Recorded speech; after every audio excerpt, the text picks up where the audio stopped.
إن الحمد لله نحمده ونستعينه ونستغفره ونعوذ بالله من شرور أنفسنا ومن سيئات أعمالنا من يهدي الله فلا مضل له ومن يضلل فلا هادي له وأشهد أن لا إله إلا الله وحده لا شريك له وأشهد أن محمدا عبده ورسوله صلى الله عليه وعلى آله وصحبه وسلم أما بعد فإن أصدق الحديث كتاب الله وخير الهدي هدي محمد صلى الله عليه وعلى آله وصحبه وسلم وشر الأمور محدثاتها وكل محدثة بدعة وكل بدعة دلالة أعاذني الله منها وإياكم سو دhowaada ilahay idin barakeeyo waxa aan live ka nahay teleconference-ka gabdhaha qolka banaatul muxsinaat oo hadda ay live yihiin ilaa gabdho ama dad ku dhow 900 oo qof 900 oo qof wax ku dhow biidni illaahi almawla tabaaraka wa tacaala ilaa 850 60 wax ku dhow waan idin salaamaya dhammaan walaalaha live-ka meelaha kala duwan ka page-ka diintan waa nasteexo iyo walaalaha banaatul muxsinaat iyo meelaha kale ee walaalaha ay ku share gareeyaan ilaahay dhamaantiin baa idin barakeeyo soo dhawaada waxaan leeyahay assalaamu calaykum waraxmatullaahi wabarakaatu dadkay salaamay anna waa idin salaamo salaanta waa idin ka qaaday wa calaykum assalaam waraxmatullaahi wabarakaatu waa mar kale iyo su'aalihii aan ka jawaabi jiray khaasatan su'aalaha ka soo aroora qolka banaatul muxsinaat baan ka jawaabnaa annaga qolka ka su'aalaha ka soo aroora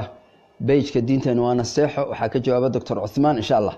caawaanu ka jawaabi doonaa biidni illaahi almawla xilliga UK 8 habeenimo marka la gaaro annaga hadda waxaan maraynaa 3 iyo 26 daqiiqo oo maalin ah xilliga UK iyo 5 iyo 26 daqiiqo xilliga East Africa wallahi alxamdu tabaaraka wa tacaala su'aalaha maanta aan rabno inaan waxoogaa ka gaarsiino waxaa ka mid ah walaalaha inkastoo waqtigii uu waxoogaa oo dad badan sida social mediaha iyo su'aalo badan la isweydiinayo dad badani ay u yaqaanaan inay tahay laylatul xukm habeenka xukunku dhacayo oo ilaahay subxaanahu wa tacaala acmaasha loo bandhigayo oo habeenka maaragtay salaad iyo soon iyo zako iyo cibaadaad ilaahay lagula kulmaayo inuu habeenkaa yahay iyo laylatul xukumku inuu yahay habeenka laylatul qadarka badan dadka waxoogaa waxaa ku dhacay maxaan ku dhahdaa buuq marka arintaa in loo kala cadeeyay rabaan laylatul nisfu shacbaan maxaa ku soo arooray laylatul qadarka oo 10ka dambe ramadaan galana maxaa ku soo arooray shacbaan iyo ramadaanna waa 2 bilood isku xiga su'aashaasi kooban hadaan uga jawaabo alxamdulillah wa kafa wa salatu wa salam ala ibadi alladhina istafa wa ashhadu an la ilaha illa allah wahdahu la sharika lah wa ashhadu anna muhammadan abduhu wa rasuluhu sallallahu alayhi wa ala alihi wa sahbihi wa sallam marka laga hadlayo habeenka nisfu shacbaan fadli buu leeyahay habeenka laylatul qadriguna fadli buu leeyahay labada habeen fadligooda iskuma dhex jiro iskuna mid maaha ismana dhigmaan haddaan habeenka nisfu shacbaan ku horeeyo axaadiista ku soo aroortay gebi ahaanba habeenka nisfu shacbaan in amaal salaad la tukado ama zake la bixiyo ama habeenka la soo jeedo ama la soomo oo cibaadaad khaas ah oo habeenka khuseeyo lala yimaada axaadiista ku soo aroortay dhammaantood ama waa daciif ama waa mawduuc oo wax la daliisho qaarna saxiixu liqayr gaarsiiyeen qaarna xadiiska ay xasan gaarsiiyeen xadiiska nisfu shacbaan ee qura ee lagu camal fali karaa wuxuu sheegayaa in ilaahay subxaanahu wa tacaala habeenka ay shacbaan kala bar tahay habeenkay shacbaan kala bar tahay oo hadday 30 tahayna kala barkeedu wuxuu dhacayaa 15 hadday 29 tahayna ama 14 ku noqonaya ama 15 ilaahay sidoo doono ka dhigaya sanadna 14 ku galaya sanadna 15 ku galaya nisfigeedu marka inaad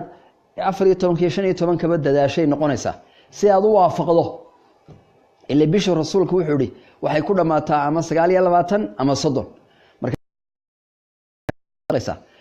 haddii ay 9 ku dhamaatana 14 bisha shacbaan iyo 15 shacbaanba waa in aad yaanihi aad martay aad dadaashaa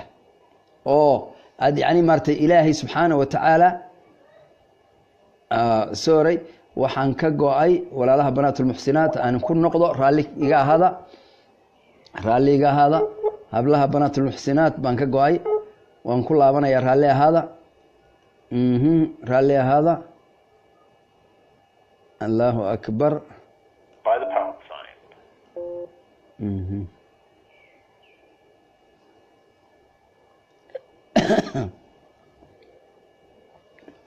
raalli ahaada walaalaha. If you are the moderator, please press 1. Otherwise, please hold to be placed. Please enter the moderator.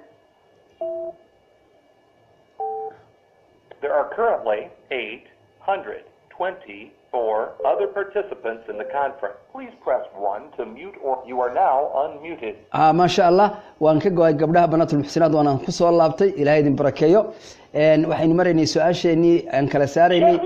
si fiican مع الشيخ ما مقشاه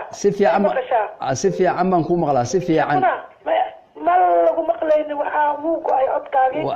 marka please press 1. You are now muted. dadkii weydiiskooda ay nagu badiyaan maxaan sameynaa marka way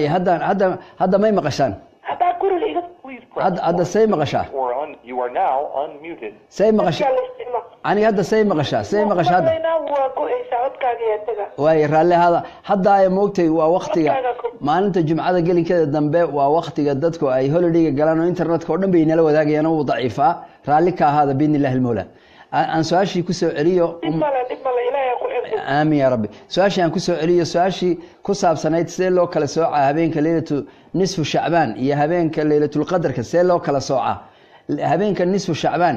axaadiista ku soo aroortay in ama la soomo ama zaka la bixiyo ama salaad la tukado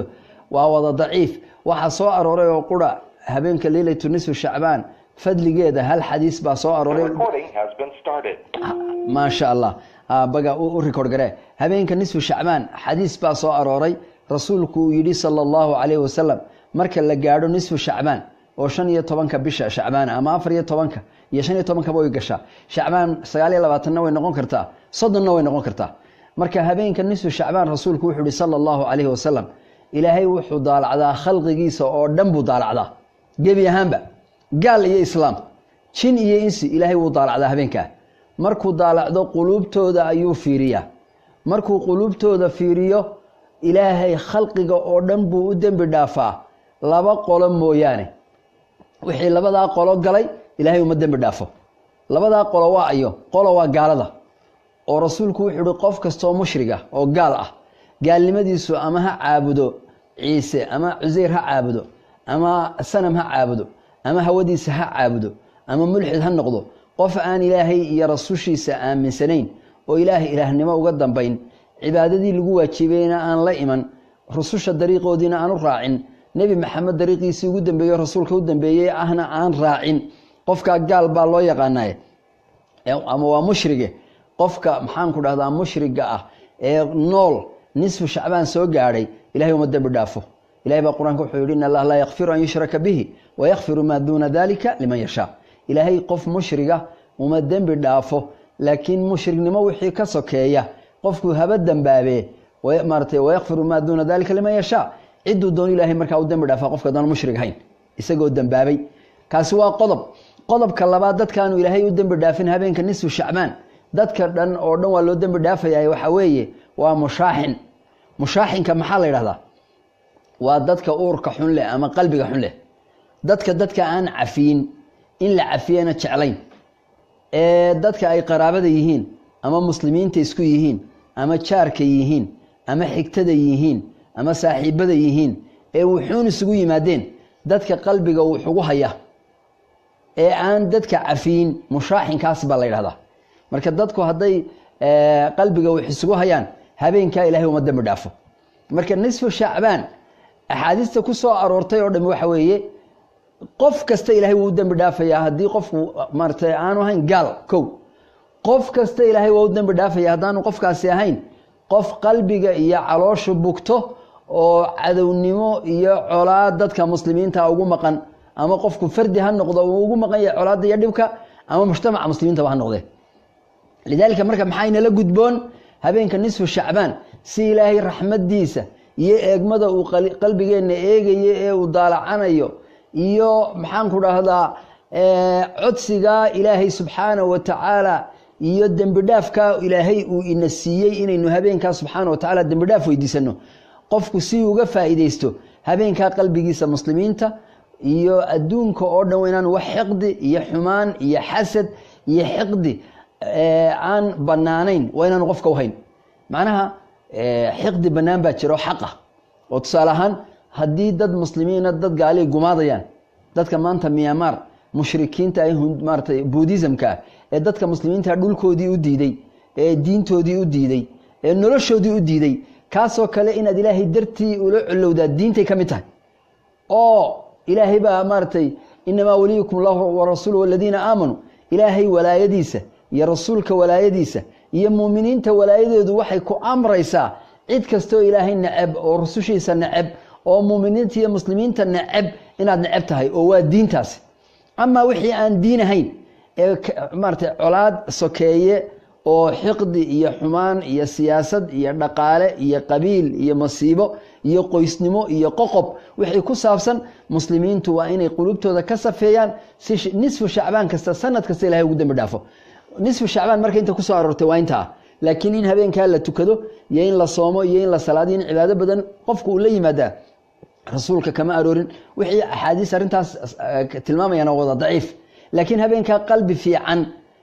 fiican oo iimaan ka buuxo ilaahay inuu kugu ogaado kugu daalacdo baa 12 bilood ilaahay uu kugu dambi dhaafaya oo aanad mushrikiintiina ka qayb galahayn mushaaxiniintii uurka xumaydna ee albaabada ilaahay ka xidhnaayeenna aanad ka qayb galayn taasi waa nisfu shacbaan ama habeenka laylatul xukumka oo 12 bilood ee sanad walba ilaahay dadka xisaabiyo oo dadka ilaahay uu naarta ka xoreeyo qaarna naarta loo waajibiyo qadra cibaadadooda iyo ilaahay raali gelintiisa waa habeenka laylatul qadarka ee quraanka ilaahay soo dajiyay tanazzul malaa'ikatu wa ruux malaa'iktii ruuxda ay soo dagi doonto fiha bi'idni rabbi min kulli amri salaam hiya hatta madla' al-fajr ee amarka ilaahay oo dhan la kala xukmin doono adduunka oo dhan nabadgeliyo doonto fiha yufraqu min kulli amrin hakim ilaahay yiri amar kasto hakiima habeenka la xukmiyaa waa habeenka laylatul qadarka ee khayru min 1000 ka khayr badan maxaan ku dhahdaa 1000 bilood ayuu ka khayr badan yahay 1000 bilood waa 3 sano iyo bilo marka nisfu shacbaanna waa inaa fahantaan oo ilaahay qulubtu dadku daalacdaa oo cidii qalbi wanaagsan oo aan xasad ku jirin iyo shirkitoona buu ilaahay u dambi dhaafaa habeenka laylatul maxaan ku dhahdaa qadarkuna waa habeenka laylatul xukumka oo isagu 3 sano iyo bilo ayaa habeenka hadaad ilaahay uu ku waafajiyo aad ajarkooda helaysaa labada habeenba waa laba habeen oo muhiim ah laakiin labada habeen isba dhigmaane habeenka laylatul qadarka ayaa laylatul xukumkiya oo weyn oo ilaahay Ramadaan uu ka dhax dhigay oo habeenkii quraanka la soo dajiyay waa habeen inoo dambeeya 10ka dambe Ramadaan buu ku jiraa dadaalkeedana la kaalaya habeenkan dambe habeenka hore shacbaanna ma laylatul xukum laakiin waa habeen ilaahay qulubta dadka daalacdo oo qofkii aan ama mushrig ahayn ama mushaahin ahayn ilaahay u dambi dhaafayna labada habeen bas saasay maartay nusuusta rasuulka iyo xadiista ka soo arortay ugu cad yihiin habeenka laylatul xukumka dambe laylatul qadarkana quraankana waa ku cadahay sunnada nabigana waa ku cadahay halkaasi waa labada habeen waan kala cadeeyay wallahu a'lam su'aasha labaad walaalaha kamida beejka diinteena waa nasteex kamida walaalaha kamida banaatul muhsanaat ayaa waxay leedahay sheekhow waan xanuunsanayaa dawaan qaataa ana kansar dawada kansarka chemotherapy ayay qaadataa sida maartay Saciid ayay soo gudbisay marka waxay leedahay ma soomi karo waa dhab oo qofku haduu dawada chemotherapy la yiraahdo kansarka qaato ma soomi karo waa dawo culus oo la doonayo cunto fara badan inuu qofku cuno suurtagal ma aha dawadina waxba tarmaysa hadaan energy fara badan iyo macaan fara badan iyo unugyada kansarka la diriraya dawadani ay caawinayso hadaan cunto badan la siinin ilaahayna quraanka saasoo kale bisha ramadaan wuxuu yiri faman kana maartay maridan aw ala safar fa'iddatu min ayamin ukhra qofka ama xanuunsanaya ama safar ku jira bisha ramadaan haday la soo kulanto laba waa inuu maalmo kala qadeeya qofkaasi waa qofka xanuunkii ka bogsada dadka marka xanuunsanaya laba loo qaybiyaa qof xanuunkiisu daa'im yahay sida qof gaboobay oo kale oo aan rajo laga qabin inuu ramadaan dambe soomo ama xanuun buu qabaa aan laga bogsanayn oo aan suurtagal ahayn inuu ramadaan dambe soomo ka qofka noocaas isagu kafaaro ayuu bixinaya kafaaro gud buu bixinaya qof buu aafurinaya qofkaasi waa qofka xanuunkiisu daa'imka yahay aan rajo laga qabin inuu bogsado waxa kamid ah dadka gaboobay ee midna 60 jir 70 jir 90 jir ee aan soon taxijin karin ee waxoogaa boorashka la iska siiyo waxa la mid ah qof bukaan ah kansar buu qabaa kansarkiisaasi waa daa'im hadda bulfirso caloosha gogo'do gastri buu qabaayo gastrigiisaasi waa daa'im dhakhaatiirta iyo dadkii ahlu khibrada ahaa waxa ay hubaan haddii uu ku soomo inuu dhimanayo oo soontu ay halis gelinayso xanuunkaasina lagama rajo qabo inuu bogsado qofkaasoo kalena mar walba isagu soomi maaye wuxuu bixinayaa qof buu aafurinaya si daa'ima ama qofka gabadha kimiterabeeda qaadanaysa iyo qof kasta oo xanuunsanaya xanuunkiisuna uu temporary yahay ku meel gaar yahay oo dawo qaata oo laga rajaynayo inuu bogsado qofkaasi waxba kafaaro bixin maayo marka uu bogsado rabadaanteeda intaanay soo gaadhin buu qaleynaya ayuu qaleynaya haddii rabadaanteeda weli xanuunku ku gaadho iyadoo weli rajo laga qabo inuu bogsado culimada qaar waxay leeyihiin maadaama rabadaan ilaa rabadaan ay ka gaadhay haddii aanu wax cudurdaara lahayn oo isagoo qaleyn kari lahaa oo awood u lahaa inuu soomo hadday ku gaadho waa la ganaaxayaayo rabadaantaa dhaaftay horta ta joogto ee soo socota ayuu soomaya taa aanu qalii ka gaadhsiinna waxa weeyaan markuu taa soomo kadib buu qaleynaya laakiin maadaama isaga aanu wax cudurdaara haysan oo caajisnimadiisa ay rabadaantii kale kasoo gaadhay isagoo caafimaad qabo qaleyn kari lahaa waxaa laga rabaa waa la ganaaxayaayo in uu maxaan ku dhahdaa kafaaro bixiyo kafaaro gud oo qof aafuriyo ama qofku isagoo bishan xanuun kaga tagtay isla bishii kalena haddii weli mashaqadii ay kaga tagtay ay haysato matalan weli xanuunkii kimeterabadi buu qaataa ama wuu maaragtay ilmuu noojinayo haddana ilmo kale uuraysatay ama maxaan ku dhahay uur kale yeelatay oo cudurdaar kale ayaa haddana ay yeelatay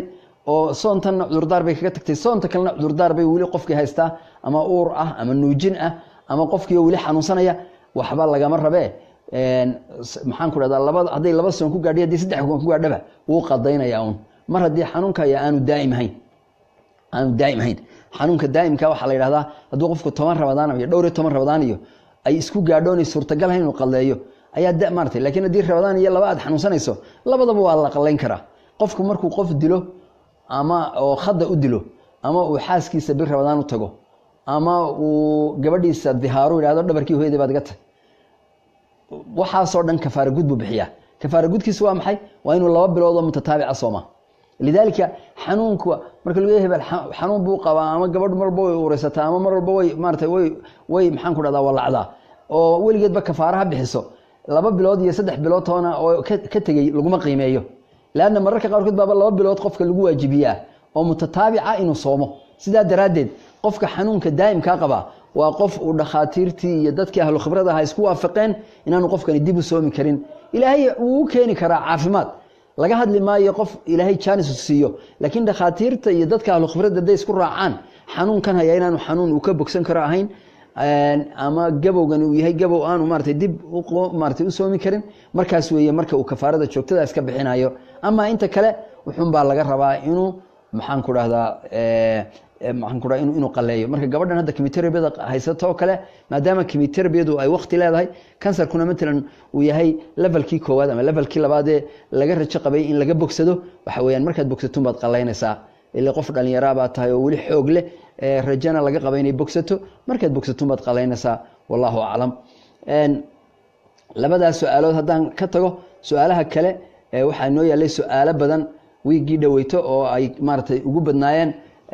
xagga dhar xidhashada ayaynu ku jiray su'aalihii qof baa wuxuu leeyahay ma banaanta sheekhow dhalinyaradayada guryahayaga joogta waxay hadda damcaan inay ku tukadaan maryo khafiifa tusaale ahaan oo kale dhariyo maliyaro plastic laga sameeyay oo maartay mararka qaarkood ka samaysan maartay rubber oo kale ama plaster oo kale oo ku dhagan aad ugu dhagan hadda dhalinyaradu aad bay isugu dhajiyaan nacuudu billaah maxaa la yiraahdaa maartay tusaale ahaan maryaha lagu dabaasho kale waxa jira maryo ay wiilashiyo iyo gabdhuba ku dabaashaan oo jirkooda ku dhagan oo plastic ah maryahaas oo kale sheekhow ma lagu tukan karaa haddii ay cawradoo dhan asturayaan oo qayb jirkii kamid ah aanay muujinaynin laakiin jirkii ay ku dhagan yihiin alxamdulilah wa kafaa sallallahu ala muhammad wa ala ali muhammad su-aasha jawaabteedu waxa weeye ragga iyo dumarku way kala duwan yihiin cawradoodu ragga iyo dumarku isku cawro maaha wiilashu saraawiil ku dhigan oo nooca plastiga oo aan jirkooda waxba ka muuqan way ku tukan karaan xataa iyadoo surwaalkan ku dhagan ama ee plastic ah uu muujinayo nigiskii ka hooseeyay ila qofku markuu jirka wixii aad ugu dhago xataa nigiskii iyo maxaan ku dhadaa ayaa dusha calaamadiisa ka muuqanaysa midab ahaan bay u muuqanay ama gabdhaha iyagu marada ay ku tukanaysaa mar walba waa inaanay noqon mara ku giigsan waa inaanay noqon oo cawradeedii hadday tahay naasiheedii ama jirkeedii ama xaggeeda dambe ama bowdiyaheedii ama lugaheedii maryo muujinaya maartay waa inaanu noqon waa in maryuhu ay yihiin maryo maxaan ku dhaha ka faadfaadsan oo aan oogadeeda ama cawradeeda muujinaynin laanna cawrada dumarku way ka badan tahay cawrada ragga isku cawro maaha ragga iyo dumarku si salaadooda looga aqbalo waxaana shardi ah inay ragga iyo dumarkaba in ay jirka oo dhan maradaasi inay maxaan ku dhahdaa maaragtay hadday doonto plastic ba ha noqoto inay gebi ahaanba qarinayso gabdhaha jirkeeda waa inay ka go-an tahay laakiin ragga hadday ku dhegan tahay laakiin aan cawradoodii loo jeedin waxa weeyaan maaragtay wax dhibaatii kuma sugna ragga asalkoodaba cawradoodu waa lowyada iyo xundurta inta u dhaxaysa lidaalika qaarka sare hadduu wax yar huwado maxaan ku dhaha ama tuwaal yar madaxa maaragtay uu saarto ama cumaamad yar laa ba'sa bihi xataa shaar la-aan raggu way ku tukan karaan waayo cawradoodu sida dumarka uma adka xundurta ilaa lowyada maaragtay ayaa sida raajixa jumhuurul culamaa ay ragga cawradoodu ku kooban tahay laakiin caada ahaan meesha uu ku tukanayo qof qaawanadoo tukanaya maaragtay dadku ceeb bay u arkaan maanta caadadana waa inuu ilaaliyaa si dadku aanay ugu inkirin oo diinta islaamka aanu qofkani ceeb ugu soo jiidin waxaa jira qaacido dhan la yidhahdo alcaadatu almuxakama marka curfiga inta badan iyo dadkaad la nooshahay lama khilaafo tusaale ahaan iminka markaad madhabka maalikiyada dhulka laga haysta tagto sida west africa iyo waqooyiga africa iyo nin surwaal gaaban baad arkaysaa isagoo salaaddii tukanaya laanna imaamu maalik wuxuu ku tegey xataa lowyada dushooda inaanay cawro ahayn ragga lidaalika cawrada waxay u qaybiyaan maalikiyadu cawra muqallada cawro adag oo ah meesha maxaan ku dhaha laga kaajo ama laga saxaroodo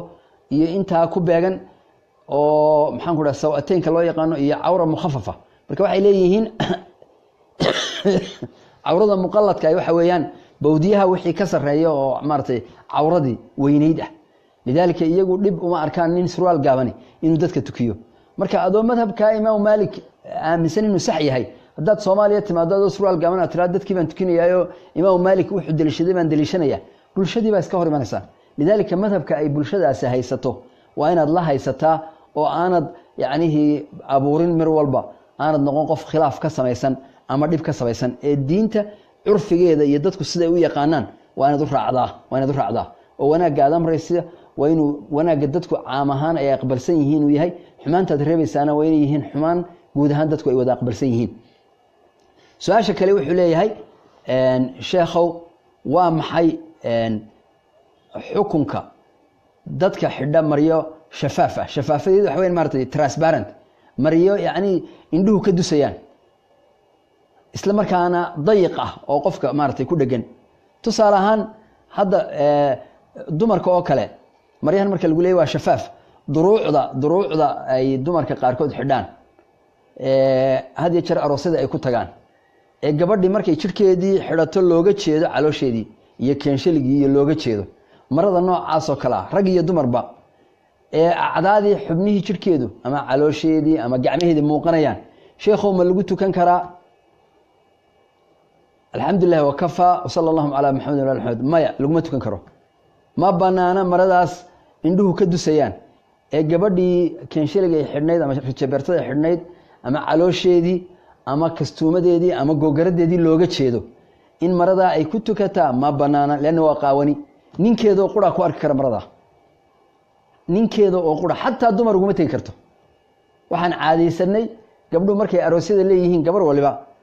timaha iyo lugaha iyo intay gurigeeda ku joogto dumarku way iska arki karaan laakiin qof dumari intay set soo xidhato setkii ay duruuc wili ku jiraan oo caloosheedii iyo jirkeedii oo dhan ay dumar daawanayaan laa yajuus ma banaana wallahi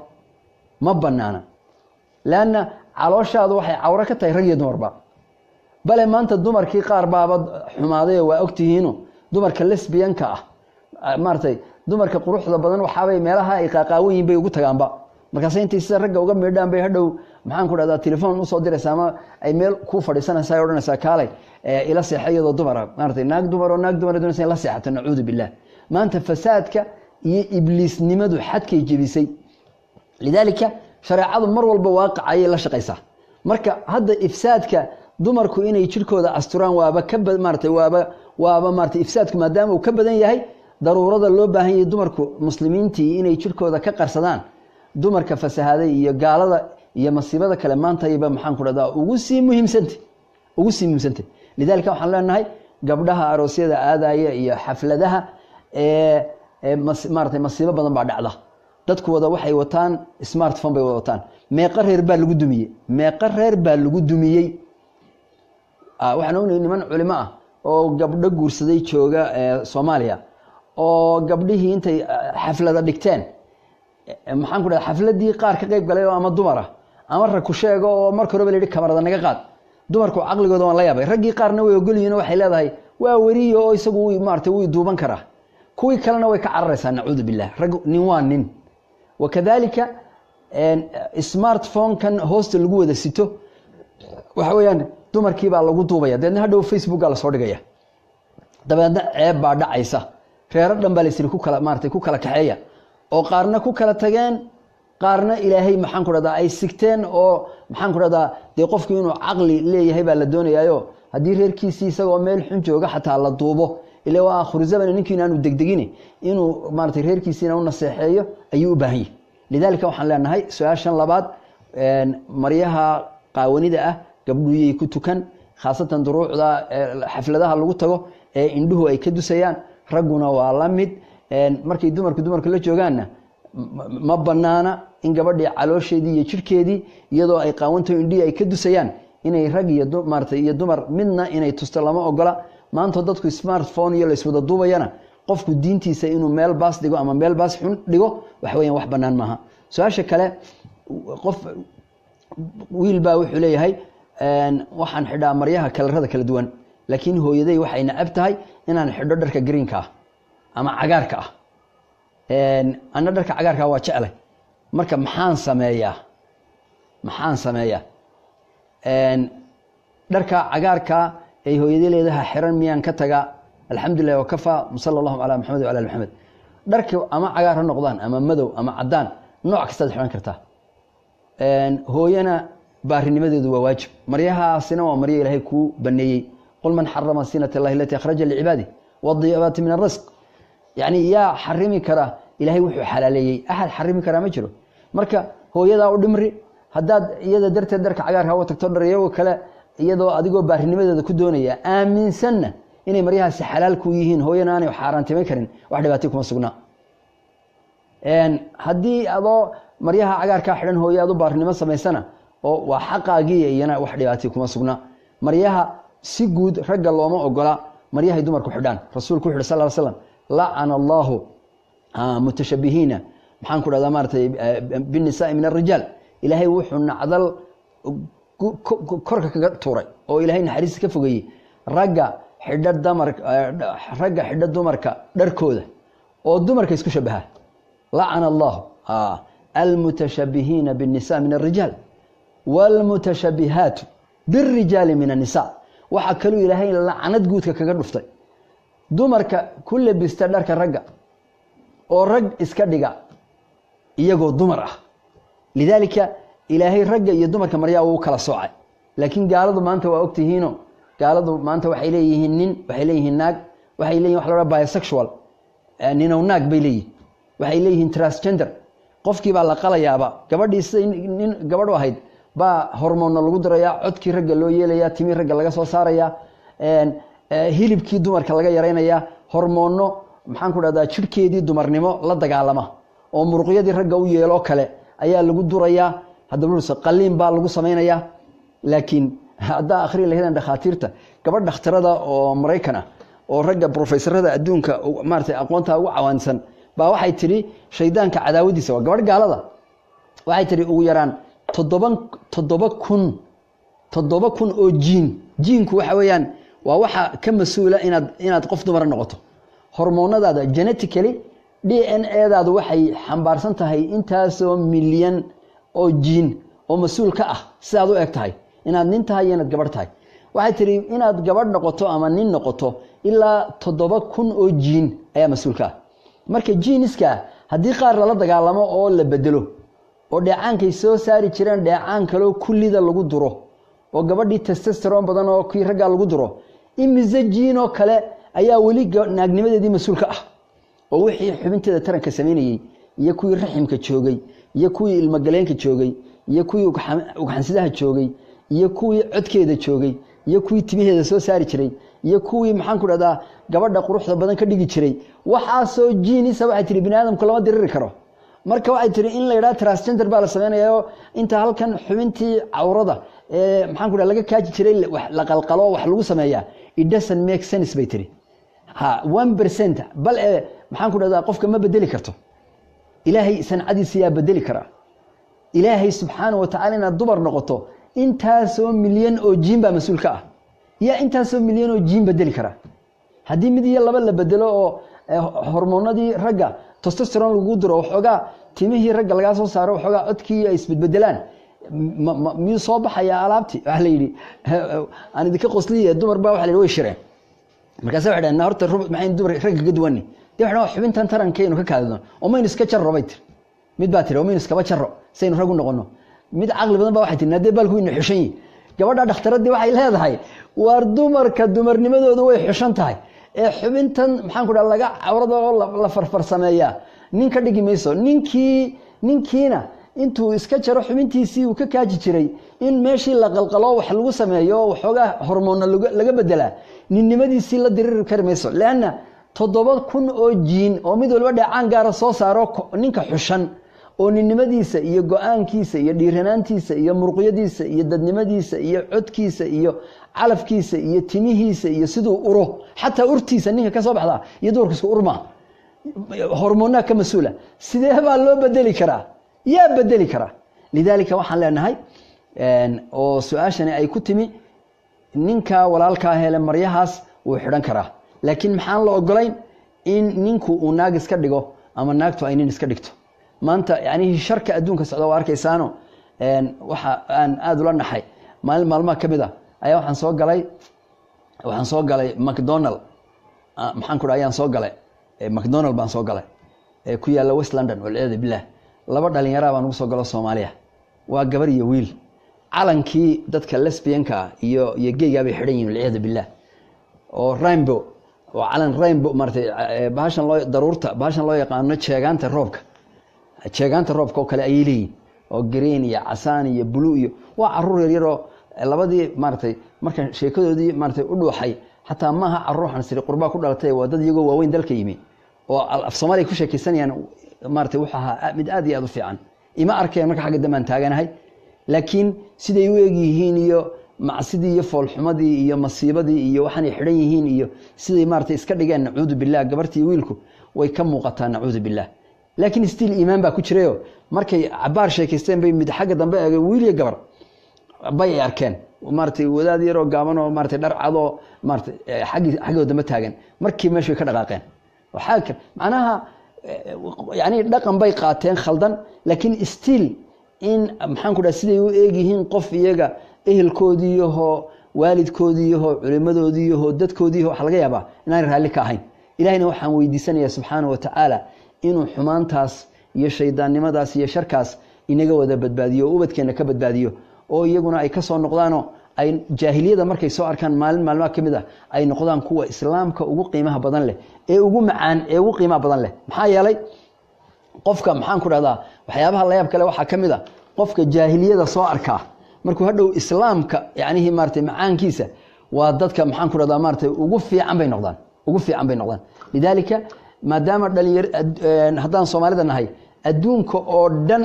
aan gaaray oo meel walba aan tagnay waxa weeyaan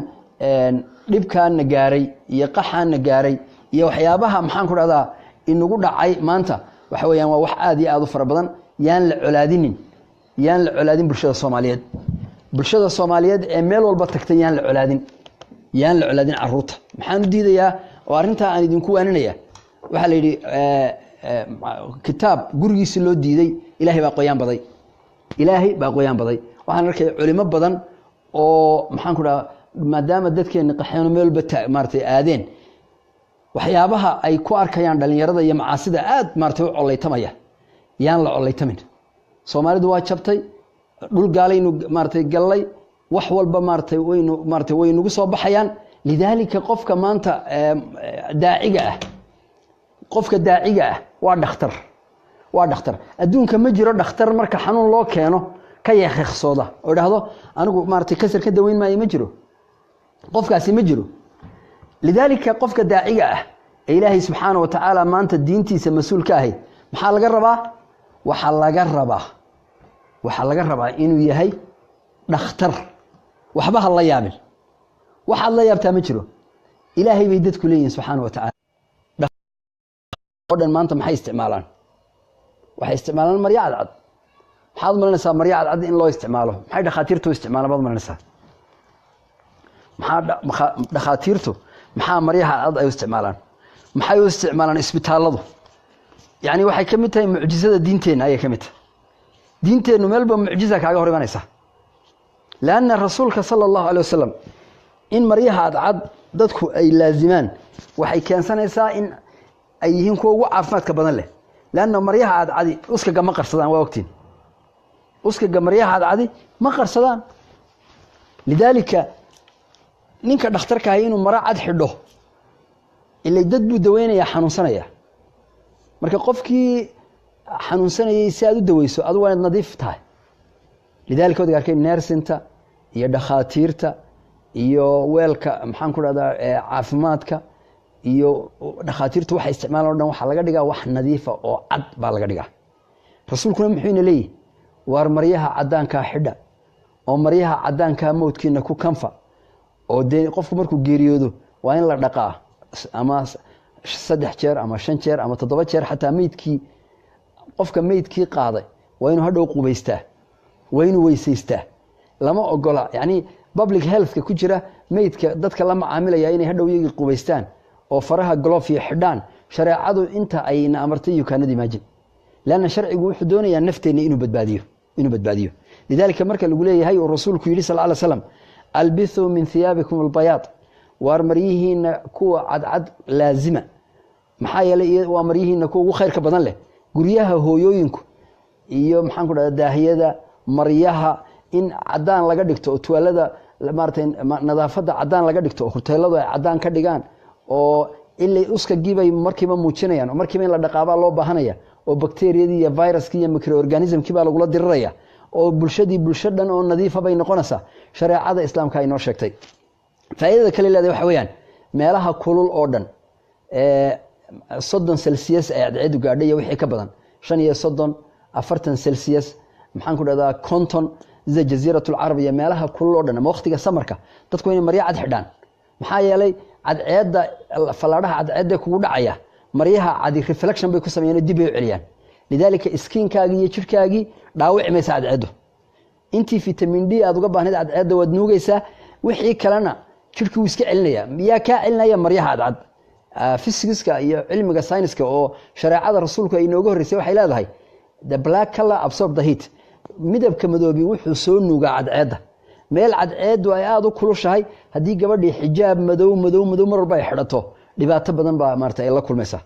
lidaalika gabdhahu meelaha kulul jooga inay xijaabka mar walba mid madow xidhaan ee waliba lugeynaya qasab ma xijaab xukunkii madowga leh oo aan yani quruxdiisu aad u badnayno aan thiyaab shuhra ahayno aan ragga soo jiidanayno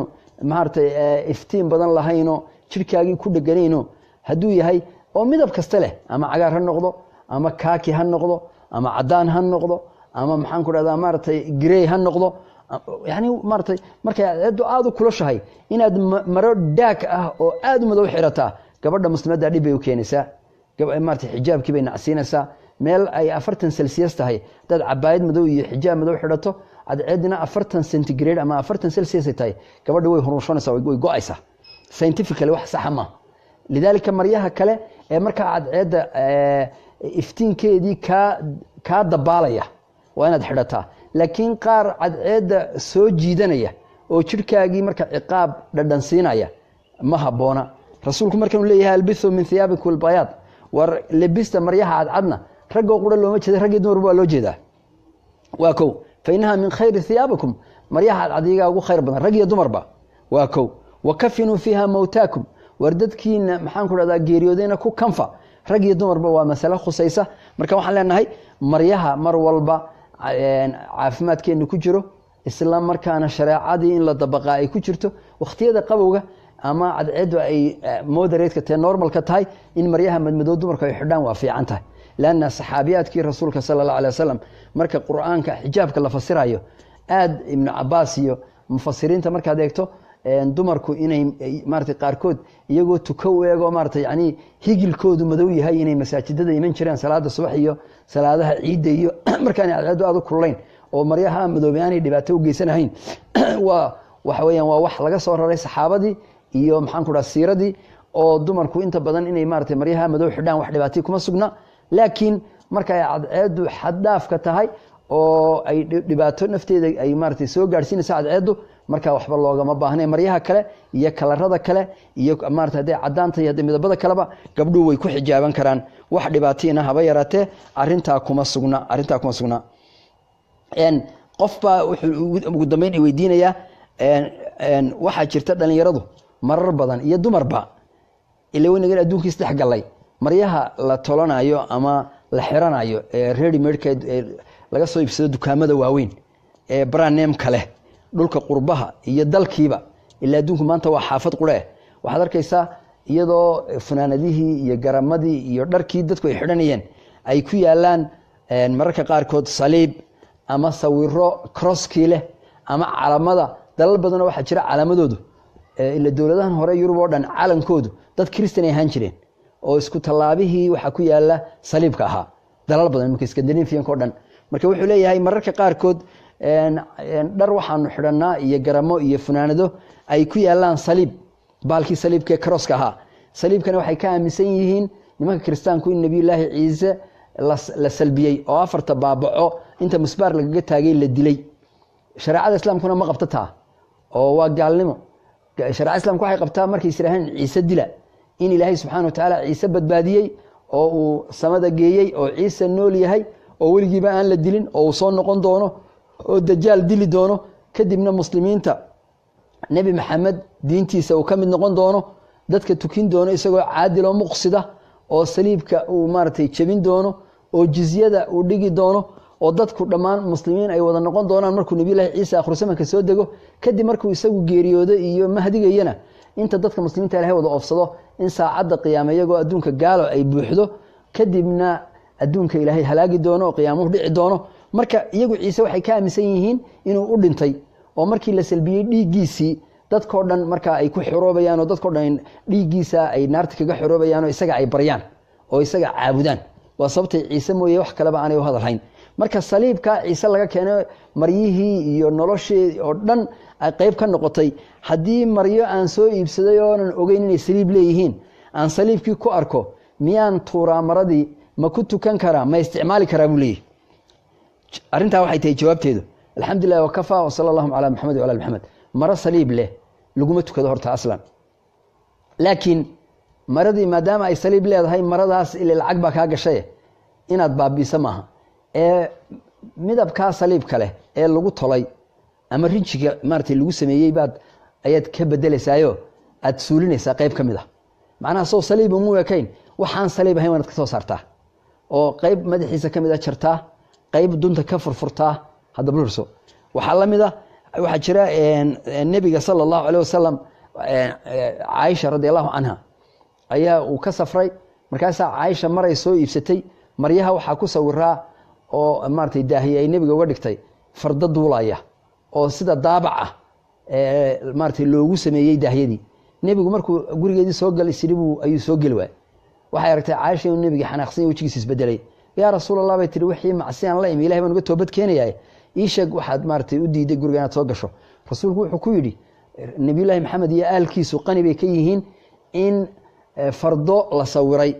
oo wax nool ah oo suuro loo sameeyay suuradu waa kala laba suurada midna waxa lagu qaadaa kamarada oo wax maartay waa image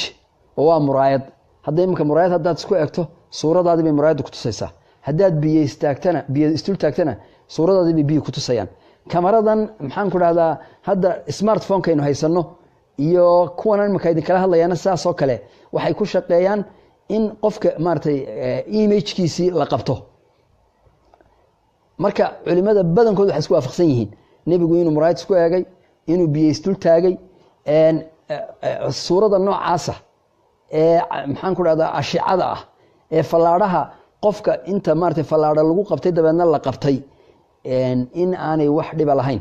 maantana aan lagama maarmi karinba hadday noqoto isgaadhsiintii iyo tviyadii iyo caafimaadkii iyo maxaan ku dhahdaa crimekii in lagula diriro booliska iyo adduunka oo dhami maanta waxaa la isticmaalaa fingerprintka iyo sawirkii iyo wixii lamid ah marka faa'iidadooda ayaa ka badan khasaaraha maartay laga baqayo marka taas sawiradaas maartay lama diidana laakiin sawirada ama saliib ha noqdaan ama xayawaan ha noqdaane la diidan yahay ee qofku maryihiisa ay ku sawirayeen wax weeye waa waxa la suureeyo ee aartka ah ee gacanta lagu sameeyo marka waxaan leenahay maryahaaga ama libaaxu ku sawiran yahay ama shabeelku ama saliibku iyo wixii lamid ah wixii ruux la gelin karo maartay waa inaad ama qoortooda ka bedeshaa oo suuradoodii aad ka bedeshaa maradiina aad isticmaashaa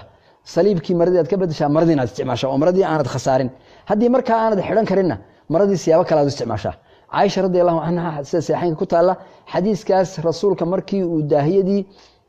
diiday daahiyadii way furtay dabeedna daahiyadii waxay ka dhigtay barkimooyin lidaalika shayga suurada leh haddii kaarbed laga dhigto ama lagu seexdo ama barkimo laga dhigto wax dhibaatay kuma sugnaa laakiin maxaa la diidayaa shaygii suurada lahaaya ama qofka ahaa ama gaalka ahaa ama la weyneynayey ama saliibka ahaa ama xayawaanka ahaa in maaragtay inta la xidho maxaan ku dhahdaa salaadii lagu tukado oo hadda masaajidka marka lasoo wada galo qof waliba maaragtay maradu ku xidhnaa wax lagu soo qoro suurana ay leedahay dadku iyagaa isdaawanaya salaadii wada fasahadaysa qofka shaydaanku maaragtay wuu ku xadaya waa sababta loo diiday in masaajidkii iyadoo maryahii ay wax ku qorqoran yihiin ama wax ku sawiran yihiin ama saliibiye ay leeyihiin waayo qofka ka horeeya oo akhriyaya waxa maradiisa ku sugan khushuucdii oo dhan baa lumaysa lidaalika waxaan ku gabagabeynayaa lama ogola nebigu sala allahu calay wasalam caaisha waxay leedahay lam yakun yatruku fii beytihi shay-an fiihi tasaaliib weligiiba rasuulku gurigiisa kagama tegin waxyaabo ay ku sawiran yihiin saliibka iyo wixii la mid a ilaa naqadahu rasuulku waa burin jiray xadiiskaas imaamu bukhaari iyo abu daauud iyo abu yacla iyo bayhaqi iyo keyrkii baa soo saaray waxyaabaha suurooyinka maartay lehina waa la mid suuradan ka hadlayna marka waan kala saarayo suurooyinkan maanta ama sawirada lagu qaadayo ama cadceedu maartay cadceedda inta ama iftiinka lagu qabto ay kamaraduhu qabanayaan wax badan bay ka duwan yihiin si ay culimmadu sheegaan suuradaha iyaga la naqshadeeyey ee la rinjiyeeyey ee gaaladu aada u buunbuuniso ee maaragtay aartka ay yidhaahdaan ee gacanta lagu sameeyey ee la suureeye suurada ah iyo suuradahan maaragtay aad bay u kala duwan yihiin yacnihii axaadiis badan baa ku soo aroortay maalinta qiyaame in qofka wax nololi ka suurtagal tahay sida qof iyo wixii la mid ah inta uu sida taallada u sameeyo dabeedna qofka suuradiisii sameeyo oo skeletonkii u sameeyo in maalinta qiyaame ilaahay odhanayo inta loo dhiibo laba midhoo hadhuudh ama midh hadhuudh ah labadiisa dacaloonaya isku xidh qofka maalinta qiyaame haddii maaragtay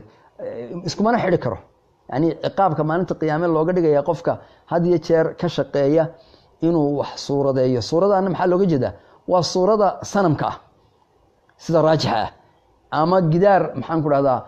lagu suuraynayo iyadoo qofkii madax loo samaynayo oo waxaa laga soo reebaa carruurtu waxay ku ciyaarto oo carruurtu caruusadaha ay ku ciyaarto ama dhakhaatiirtu waxyaabaha ay ku baraskirayaan wixii loo sameeyey ujeedo aan ahayn cibaado si caama ile dadku waxay u caabudaan basharku waa wax la yaab leh basharka adduunka jooga oo dhami 1.2 bilyan hindiya jooga iyo 1.5 bilyan China jooga maanta haddaad kaniisadahooda eegto suurooyin bay caabudaan ha la yaabin war wadaadadan iyo sawirada maxaa kala galay ha dhihin waa wax adduunka oo dhami soo maray nebigu markii quraysh mushrikiinta uu yimi asnaan bay lahayn iyo suurado hubal iyo maxaa la odhan jiray manaata iyo maxaan ku dhahdaa maaragtay cuze iyo asnaamtay lahaayeen 360 sano baa yaalay maka gudaheeda guri walbana sanam baa yaalay sanamku waxa weeyaan marka suurooyin ay caabudaan bay lahaayeen maanta haddaad hindiya tegileed ama jayne ama barma oo rohingaha baabiinaysa haddaad aragto kaniisadahooda iyo meelaha cibaadadooda waxay caabudayaan waad arki doontaa walciyaadu billah sababta uu sharcigu u diiday marka suurooyinka waxaa laga soo reebaa wixii aan cibaado loogu talagelin laga faa'iideysanayo laga faa'iideysanayo tusaalahan caruurtu caruusaday ku ciyaarto reebaadiyaheenu waxay sameeysan jireen baha la yiraahdo waraabowtaag oo xoolaha waraabaha ay kaga celiyaan xoolaha waraabaha ka celiyaano ay sidii qof oo kale u suurayaan beeraleydu waxay sameeysan jireen bahal waraabowtaag la yiraahdo suuro qof loo sameeyo marka waxyaabaha noocaas ee ujeedo kale oon cibaado ahayn ama sharciga islaamku wixii uu xarimay waxaan ahayn loo sameystay oo khayr ku jiro wax dhibaato kuma sugna ama waxyaabaha noqon kara dadka la weyneeyo ila maanta ummada dhan baa la weyneeyaa hadaa soo Afrika tagi lahayd nimanka sida Mandela shalay dhintay loo weyneeyo iyo inta tourist tagaysa qaar u sujuudayaan qaar maxaan ku dabada u ruxayaan waxaad arki doontaa in ummad badan ay lumayso waxaan hadalka ku soo gabagabeynaya waan dheereeyay ilaahay barkeeye waxa maanta dadku ay qaataan oo dhalinyaradeennu ay qaadataa iskuulada dhigataa ee jaamacaadka dhigtaa waxa loo yaqaano bahalahan loo yaqaano nacuudu billaah waxay u yaqaanaan caruurteena jaamacaadka dhigata ama waxa mid walba shandadiisa ugu xiran bahal yaroo kala duwan oo mid qof yahay oo mid bahal yahay oo mid nacuudu billaah maxaan ku dhahdaa xayawaan yahay gabadh baan ayaan wada raacnay bas baan wada raacnay taraag ma wada galay gabadh cadaana oo bahasha yar sida waxa la teddy bear ayaan raacnay gabadh shandadeeda bahalka yar baa ugu xidhnaa waxaan ku yiri waxaan yar ee shandada kuugu xidhan ee sanamka yar maxaad ku falaysaa ilaa caruur ma tiide oo caruurtu ku ciyaartaa waxay tiri hadii uu iga maqan yahay markaan safraayo ama gurigeyga joogo habeenkii xataa ma gabo waan weheshadaa bay tiri I feel maxaan ku dhahay maartay console anoo arintii gabadhii la yaaban ayaa waa dambe idaacada BBC-da iyo TV caalami waxay tageen dukaamada lagu iibiyo baalaha teddy bearka iyo dadku sababtay u qaataan maanta ma u malaynaysaa malaayiin qof oo teddy bearka ama shandadooda ay ugu xidhan tahay ama qaata safaradooda ama guryahooda habeenkii sariirta ay u yaalaan oo dad waaweyn oo kule ilaa markaan yaraa ilmahaygi yaraa ilaa hadda oo 30 jir ama 40 jir ama 50 jir ahay teddy bearku hadaanu dhinacayga oolin habeenkii ma gamayo hadii sanam yarood samaysatay uu wax ku hayo uu dibna ku keeni karo dheefna ku keeni karo soo ma aragtid dadkii inay shirkigi dib ugu laabanayaan soo shariicadu waxay diidan tahay raadkeedii ma fahansanid rasuulku wuxuu sallallahu alayhi wasallam la taqumu saacadu ka cimayso hatta tarji'a qaba'il min al-arab ama hatta talhaqa qaba'il min al-arab ila al-mushrikin saacadu ba ka cimayso iska daa gaalada ah muslimiinta noqotay ahlu tawxiidka noqotay ayaa qabaa'il muslimiinta kamidi intay islaamka ka fogaadaan oo qalbigu engego ayay waxay haleeli doonaan ay kamid noqon doonaan qabaa'il oo mushrikiina rasuulku wuxuu saacadu ka cimayso hatta dumarka reer Daws waa dumarkii maartay Abu Hurayra radiyallahu anhu oo saxaabi jaliil ah qabiilkoodii dumarka reer Daws illa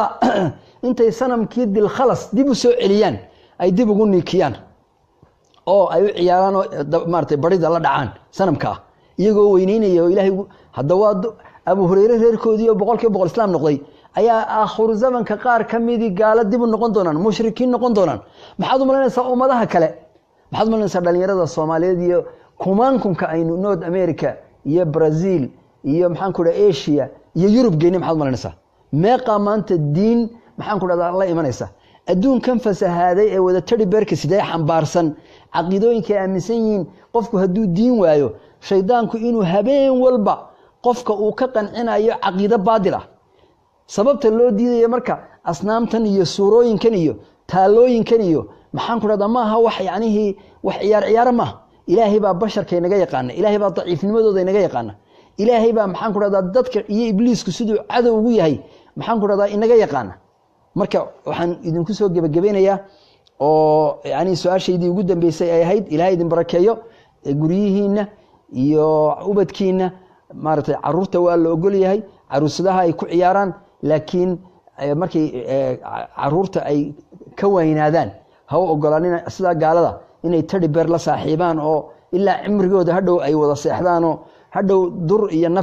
nafciga iyo dhibka iyo dheeftaba ay teddy bear kan ay la seexanayso iyo waxyaabahan ay haysato iyo suuradahan ay haysato inay ilaahay sokadii u qaadato inay waxna u tarayaan waxna ka dhibayaan haday maxaan ku dhahay la seexan weydo caruurtiina ha ogolanina waxaan ka hadlayana waa wax waaqici oo dhaba oo adduunka ka socda oo dukaamada maanta iibiya waxyaabaha asnaamta dadku ay guryaha dhigtaan ay maartay ay la saaxiibayaan shandadaha ku xidhanayaan adduunka la safrayaan maartay Yurub iyo Ameerika iyo caruurteenu aanay u arag wax dhibaato bal wax dhibaato ay tahay oo caqiidadii iyagii ilaahay maxaan ku radaa kala dhaxgalaya ay badan tahay ha ogolaanina qofka daacigina waa inuu qof bulshadiisa la socdo bulshooyinka kalena la socdo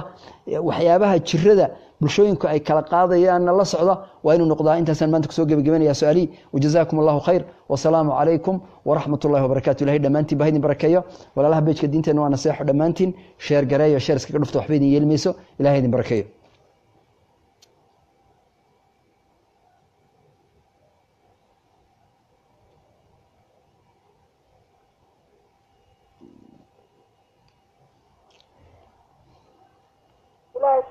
بارك الله فيكم جزاك الله خير وأحسن الله إليك كل سمع هذا مخلع ما شاء الله